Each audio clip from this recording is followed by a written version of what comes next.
Okay, so I'm just sitting here at 8th Street Laundromat waiting to get my laundry done. I just put a load in. It's going to be about 28 minutes. And then I got to put it into the dryer, you know, the usual.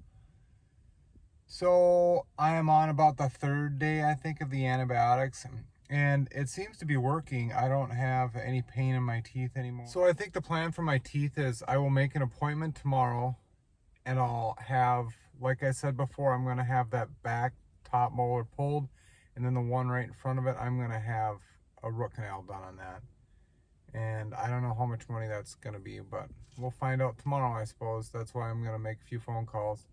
I'm going to make a list of the dentists that look the most reputable, and I'm just going to go right down the line.